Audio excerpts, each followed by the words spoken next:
महिला आरक्षण बिल लोकसभा में पास नहीं होता है, बीजेपी को मुंह ही खानी पड़ती है, कांग्रेस जश्न मना रहा होता है। ऐसा पहली बार होता है कि बीजेपी लोकसभा में 12 साल बाद कोई संविधान संशोधन बिल पास नहीं कर पाया। क्या इसके पीछे कांग्रेस जश्न मना रहा है कि बीजेपी को उसने हरा दिया लोकसभा में? हमने क्लियरली बोला है कि ये महिला बिल नहीं है, ये हिंदुस्तान का राजनीतिक जो स्ट्रक्चर है, इलेक्टोरल स्ट्रक्चर है, उसको बदलने की कोशिश है। क्यों राहुल गांधी ऐसा कहते फिर रहे हैं कि यह महिला विरोधी बिल है? इसके बारे में हम बात करेंगे। उनकी बहन प्रियंका गांधी कहती हैं कि यह महिला के लिए नहीं है, यह लोकतंत्र की बात है, हम लोकतंत्र को की सम्मान कर रहे हैं। जबकि बीजेपी चाहती है कि 33% आरक्षण हो महिलाओं का लोकसभा और विधानसभा में। मतलब कि लोकसभा में सांसद और विधानसभा में जो विधायक बन के आएंगे उनमें 33% महिलाएं रहेंगी। लेकिन इसके पक्ष में कांग्रेस क्यों नहीं है इस बार, यह समझेंगे हम। जबकि पिछली बार 2023 में कांग्रेस ने भी इसको वोट किया था और ये सर्व पारित हो गया था, यानी लोकसभा विधानसभा दोनों में पास हो गया था। चलिए थोड़ा हम इसको डिटेल में थोड़ा सा बात कर लेते हैं, ज्यादा समय नहीं लेंगे, संक्षेप में बात करेंगे, टू द पॉइंट बात करेंगे। सबसे पहले 1996 में यह बिल आता है, महिला आरक्षण बिल। उसके बाद सीधा यह 2023 में आता है, यानी मोदी सरकार बनने के बाद 2023 में इस बिल को लाया जाता है, महिला आरक्षण बिल, जिसमें 33% महिलाओं की भागीदारी होगी लोकसभा और विधानसभा में। सभी ने वोट किया और लोकसभा राज्यसभा दोनों में पास हो जाता है। उस समय इस बिल को मिलते हैं 254 वोट। सिर्फ 2 सांसद इस बिल का विरोध किए थे, वह थे AIMIM के असुद्दीन ओवैसी और दूसरे इम्तियाज जलील। इन दोनों ने इस बिल का विरोध किया था।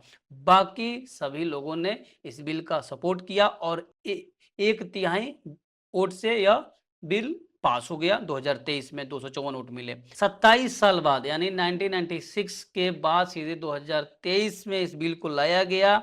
20 दिसंबर 2023 को लोकसभा में यह बिल लाया जाता है और राज्यसभा में इस बिल को लाया जाता है 21 दिसंबर को। यानी 20 दिसंबर 2023 को लोकसभा में यह बिल पारित हो जाता है, 21 दिसंबर 2023 को राज्यसभा में यह बिल पारित हो जाता है। जब यह बिल पारित हुआ था तो उसमें था कि 15 साल बाद इस बिल को फिर से दोबारा बढ़ाया जा सकता है। उस बिल के अनुसार 33% महिलाओं का आरक्षण था, लेकिन यह आरक्षण तब लागू होता जब 2027 की जनगणना होती, यानी उससे पहले यह लागू नहीं होता। 2027 में जनगणना होने वाली थी, यानी यह बिल 2029 के जो लोकसभा चुनाव होते उसमें लागू किए जाते। 2027 में जनगणना होता, उसके बाद 2029 में इसको लागू किया जाता।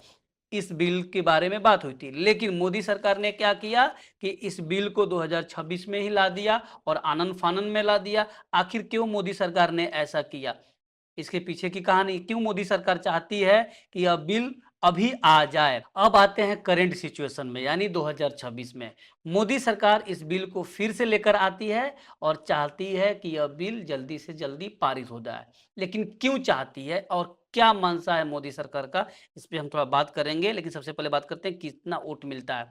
मोदी सरकार को इस बार लोकसभा में 298 वोट मिलते हैं और विपक्ष को 230 वोट मिलते हैं, यानी इस बार 54 वोट से मोदी सरकार लोकसभा में इस बिल को पास नहीं करा पाती है। महिला आरक्षण बिल रुक जाता है 54 वोट नहीं मिलने के चलते, यानी टोटल वोट इसको चाहिए 352 वोट चाहिए इसको, लेकिन नहीं मिल पाते हैं तो 54 वोट के चलते इसका बिल रुक जाता है।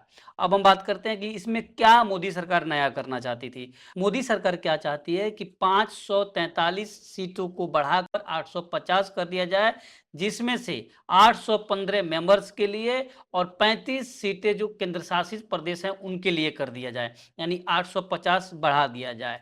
अब यह बिल पास नहीं होता है, लोकसभा में फेल्ड हो जाता है। अब इसके पीछे का लॉजिक क्या है? पिछले बार 2023 में खुद मोदी सरकार ने कहा था कि इस बिल को 2029 में लाया जाएगा। क्या मोदी सरकार का यह मानसा है कि अगर लोकसभा और विधानसभा में सीटें बढ़ जाती है तो सांसद और विधायकों की संख्या बढ़ेगा, जिसमें महिलाएं आएंगी और महिला वोट प्रतिशत भाजपा की तरफ जाएंगे और लोग कहेंगे कि भाजपा महिलाओं को लेकर कितना ज्यादा सोचती है? क्या इसके पीछे का लॉजिक यह है? या फिर कांग्रेस जो सवाल उठा रही है कि यह जो मोदी सरकार बिल लेकर आई है आनन फानन में, यह सिर्फ और सिर्फ राजनीति कर रही है, महिला विरोधी बिल है, महिलाओं को की चिंता भाजपा को नहीं है, या सिर्फ वोट की राजनीति कर रही है, या फिर कांग्रेस राजनीति कर रही है, जबकि वही कांग्रेस 2023 में इस बिल का समर्थन किया था और अभी नहीं कर रही है।